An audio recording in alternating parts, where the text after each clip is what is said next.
Attorney, sabi sa TikTok, pwede daw bang nakabili sila ng bahay sa Pag-ibig, yung repossessed. Kaso, ayaw, may nakatira pa, ayaw umalis. First owner daw, first time buyer, first owner. Paano daw? Paano to? Ayaw umalis. Ay, ikaw, Nabili na. pwede mo takutin kung gusto mo.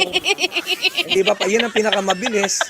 May mangyayari sa iyong masama pag hindi ka umalis diyan, I edi know. okay na, hindi ba? In O 24 kaya, hours, pwede mong ano, hindi, but seriously, kung meron pong nakatira diyan, hindi mo basta pwedeng paalisin yan. Pero kung mo siya ay unlawful occupant, maaari ka pong magsampa ng kaso sa korte, mag-file ka ng tinatawag na petition for ejectment.